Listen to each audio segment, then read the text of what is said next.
Hey guys, thanks for tuning in to another video on ForgottenWeapons.com. I'm Ian McCollum, and this is the Rock Island Arsenal RIA 5.0E. A couple years ago, they released the 5.0 pistol, and then just fairly recently, they released the updated, improved, or I believe enhanced E version of it. I saw this when it originally came out, and it was quite interesting. It doesn't use a Browning-style tilting barrel system, so it's a unique action. It was developed as a high price point, like a really nice pistol by a company that's best known for Philippine 1911s. It seems to have a lot of really interesting characteristics, but it was never particularly widely marketed or explained. And so the question has always kind of been, why? What and why? Who is this for? What is this intended to do? So we have one now. Figured we'd do a little shooting out at the range to start off, see how it shoots, and then take it back inside and tear it down and show you what the rather unusual, well, anything non-Browning tilting barrel is unusual, but show you how the operating system works here. So I went ahead and I dropped a Gideon Judge 2 on it, just to have a nice little red dot. It does come with mounting plates for optics, either RMSC or that one. Two different mounting plate options that come with it. This is an RMSC mounting. And it was almost perfectly zeroed right out of the box. Well, right out of my installation.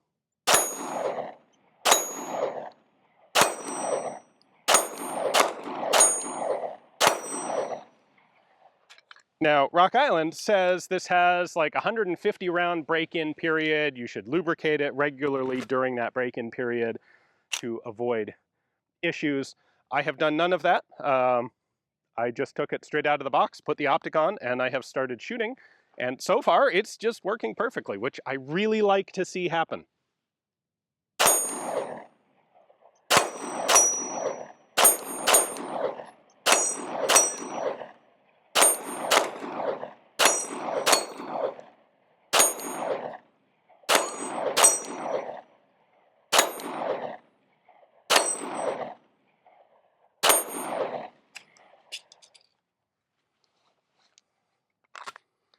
I've got the spinner set to hard mode here. It hasn't been lubricated. Well, I've lubricated it exactly as much as I have the pistol, which is why it's now come to a complete stop, because it's all grungy and gunky. But it still makes a really good moving target, and this thing is having absolutely no trouble hitting it.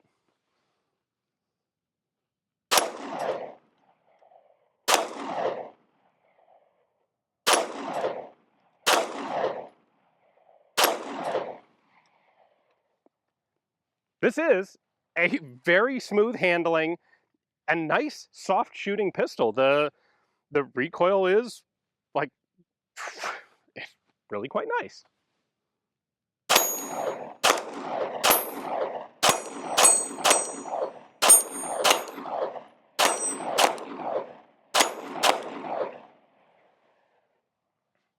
All right, I got 3 magazines with the gun. I have now emptied all 3 magazines. Let's go in and let me show you how this thing actually works. All right, so here it is up close. Let's go over a couple of the controls briefly. First, we have slide release, magazine release, both on the left-hand side only. Magazine ejection is nice and forceful. It uses 17-round standard magazines. These are, in fact, Beretta 92 magazines with the magazine catch notch relocated slightly higher to fit the slightly higher location of the release button on the 5.0E. We have really nice big serrations on the front that allow you to easily grab the slide, or of course you can just do it with your red dot, assuming you have a red dot mounted. The trigger is worth some special attention here. It does have a safety blade in the center. That is the only safety on the pistol, or the only exterior safety on the pistol. And then it has a very long squishy trigger. So it's sort of a 2-stage trigger. You can feel the take-up end right about here, but then your second stage is kind of long and kind of squishy. Reset comes back out to there, and then you've got another, like this is all second stage squishing the trigger. Now, the good news is it's very smooth, it's consistent, it's not gritty, but it's not anything like a crisp break. However, what I found shooting it is, while this seems bad in the abstract, it doesn't really detract from my shooting experience. It was it was a very nice, pleasant, easy, and fun gun to shoot. So take that for whatever it's worth. This is a hammer-fired gun, but the hammer is concealed inside the back of the slide here. So there it is cocked, and hammer drops when you pull the trigger. And by the way, we have an RIA USA mark here on it. These are apparently entirely made in Utah. Most of Rock Island Arsenal's production is in the Philippines, but this is not. This is a US made gun.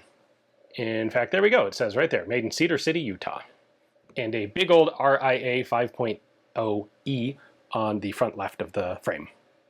In case you missed the Made in USA, there's a nice big American flag laser engraved on the left side rear of the frame. Now, disassembly. This is actually kind of a pain. It starts easy. You line up these two dots, right like that, and then you can tap out the slide stop lever. There we go. That allows you to separate the slide from the frame very easily. All right, that's where the simple and easy part ends. To go beyond this, you need to have a paper clip or similar very thin piece of metal. You could do it with a really small Allen key or punch. Paper clips, easier. Would have been kind of nice if they had included a tool to do this in with a $2,000 pistol, but we'll leave that aside. What we're gonna do is compress this all the way up, and then there's a little hole right there. And you have to stick your paper clip, there we go, through that hole. That holds the recoil spring compressed. You can then remove this little pin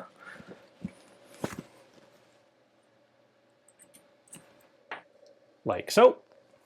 That disconnects the barrel block from the recoil spring and its guide rod. Pull it all the way back, and then this lifts off. There is a little spring plunger here that just sort of holds this piece in tension on the barrel.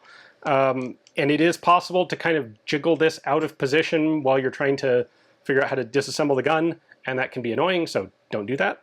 Make sure to keep this nice and snug down on the barrel when you're doing the disassembly.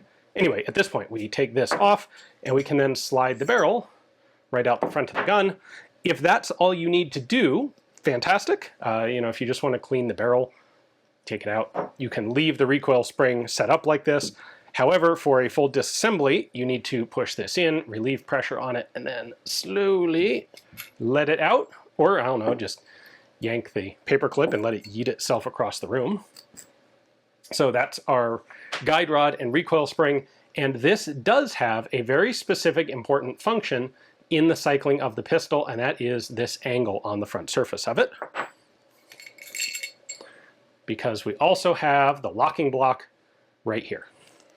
So this obviously is not a Browning style locking system. It is a rather clever vertically traveling locking block. So this plug sits in this little notch in the barrel, and when you've got this assembled in the gun, barrel goes in, locking block goes in like so.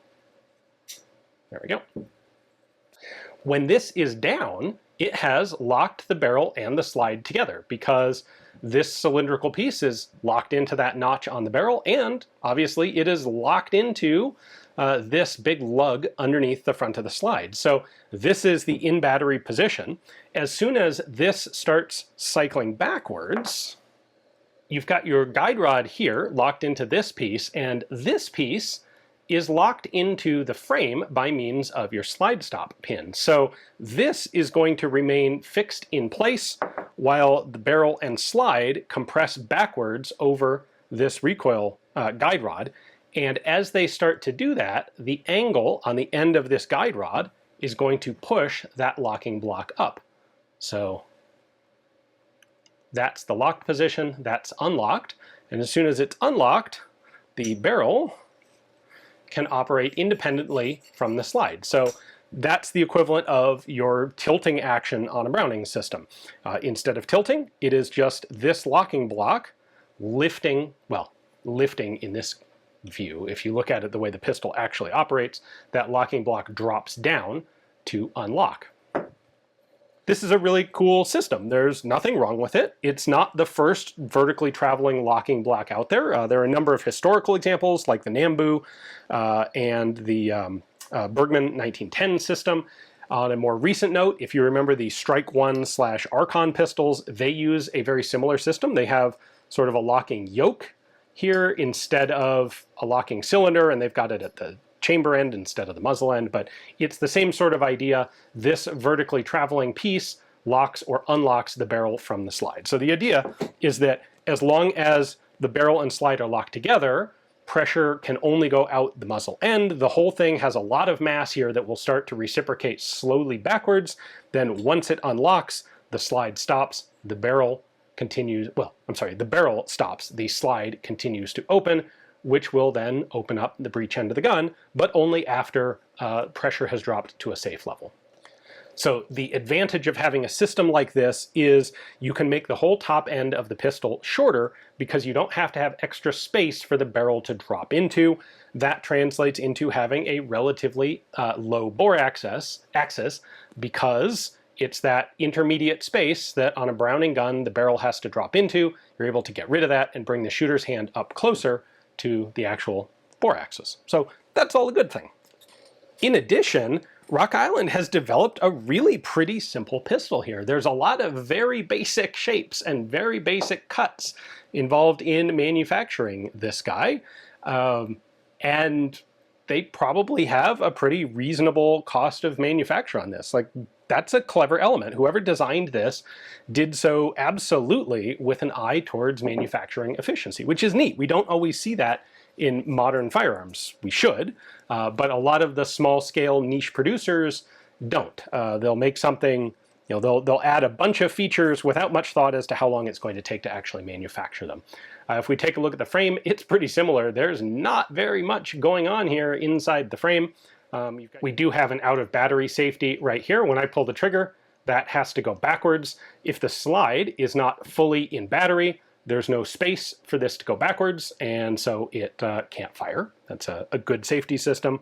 You can see the hammer mechanism rather more clearly with the slide off the gun. It is just a totally standard hammer fire mechanism, just concealed inside the back end of the slide. So it kind of looks like a striker gun, and frankly, the trigger feels like a striker-fired gun. Part of the benefit of a hammer-fired gun normally is you can get a very crisp two-stage trigger. The weight can be large or small, it can be heavy or lightweight, but it'll be very crisp. There is no travel between when you hit the quote-unquote wall and when the trigger releases. On this, it feels like a striker-fired gun. You've got a long amount of travel in that second stage before it actually fires. I do want to point out another cool engineering note here. There's a pin in the front of the gun, and you might wonder, well, what is that pin for? Because it's not actually holding anything in place. Well, that pin is what this locking block hits. Every time it goes forward or backward, you've got this beveled surface that's going to force the locking block up or down, and if you just had that by itself acting on an angled section in the slide, you would have to have a really good hardness on that front bit of the slide, or else it's going to wear down very quickly. And so what they did was they used, presumably, a nice hard pin that is super cheap and easy to install. If the guns actually get a ton of wear, you can easily punch that out and replace it with a brand new one for the cost of next to nothing. And it then means that you don't have to have any particular serious hardness to the frame to deal with the impact and the wear of the unlocking system. That little pin is really clever. All right, and there you go. There is the Rock Island Armory RIA 5.0E, all field stripped for you. This is, by the way, as much of a pain to put back together as it is to take apart. It is entirely possible to reassemble this upside down. You will discover that you have done it when you try to put the whole slide assembly back into the frame and realize that the locking block won't go fully in because this angle is on the wrong side. You will then have to redo all the compression and the paperclip juggling and rotate this over and try it again. Okay, by the way, one last little thing here for you guys. If you do own one of these guns, pay attention to these two little screws on either side. These are tiny little Allen screws that hold the trigger pin in place. And what I've seen from like more than a couple other reviewers and people who have these guns is these screws will over time get loose and start to walk out, and that can cause all sorts of goofy and strange and potentially frightening and dangerous malfunctions regarding trigger press and firing pin dropping. So if you have one of these guns, pay attention to those screws, maybe pull them out and Loctite them, or at least keep track, check them periodically to make sure they're staying tight. All right, now we get to the hardest part of this video, which is the conclusion, because this is a really hard gun to kind of figure out in the marketplace. To start with, it is mechanically clever. It's got a nice dash of innovation to it. It's a unique take on an interesting and unusual operating system, and it works really well. It handles great. The gun is really fun to shoot. Everyone who takes this out to the range loves it. Everyone has a great time with it. And if it were like a $600 gun, it would be an absolute no-brainer, and I think it would be all over the place today. People would absolutely have picked up on this and be out there at the range enjoying them. Also, as a side note, if it were $600 and became that popular, all of the modular features that Rock Island talks about planning to make for it probably would have come to pass.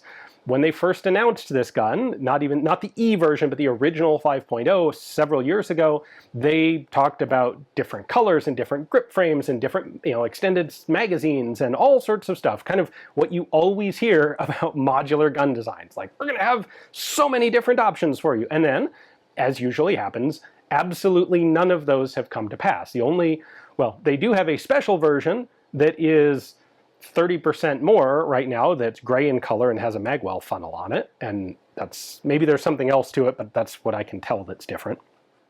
The problem here really is price point. MSRP on this is $2,000, which is insanely high for I'm just going to take it out to the range and have some fun plinking gun. In reality, if you're not going to buy it through the manufacturer's website, if you go look around at some, at other retailers, you can find it for like $1,700. You can also still, by the way, find the original 5.0 guns for about half of that. So I was able to find them as cheap as just over $800. It's not entirely clear to me what the difference is between the 5.0 and the 5.0E, other than the improved optics options, and they talk about improved materials, and I'm pretty sure, it's just a guess, but I'm pretty sure that what happened is they initially launched the gun, they got a bunch of them out there, they discovered there were some issues with it, they made some engineering revisions, refined the design, and that became the E version. And because they probably didn't sell nearly as many of the 5.0s as they wanted, they had to jack the price up on the E to try and recoup their costs that hadn't been recouped with the 5.0. Again, this is purely speculation on my part, but I think it kind of fits what we see with these guns.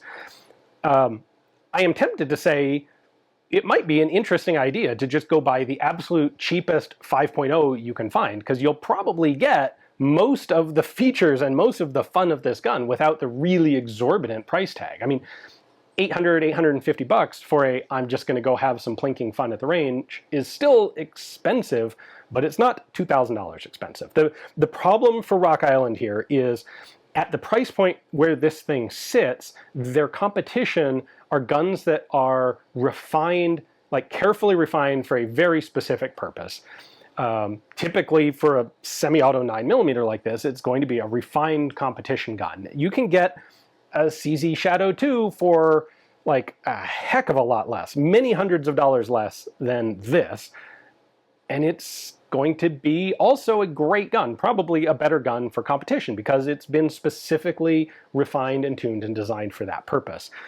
This is sort of the jack of all trades gun, and it's, again, it's hard to talk about how this is a gun that is very difficult to justify while also acknowledging that it's a really good gun. It's just the price and what you get are out of sync with each other to me. And I think that's why, frankly, we don't see these really turning up very often. There just aren't a lot of people out there who are willing to pay that price for that gun, which is unfortunate.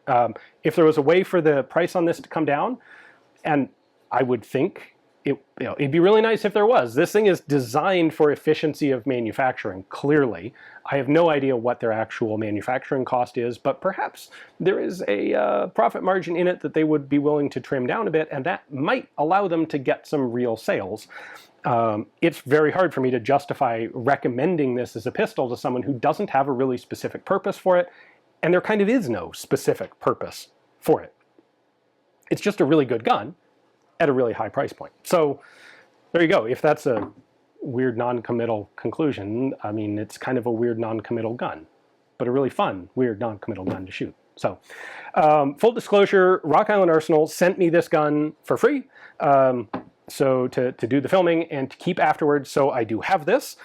Essentially, I told them that if I was going to do a review on it, I at least wanted to be able to keep the thing to use it in the future. And I'm glad I did, because it is a really fun gun. But man, that price point is just a little bit nutty. So anyway, hopefully you guys enjoyed the video. Thank you very much for watching.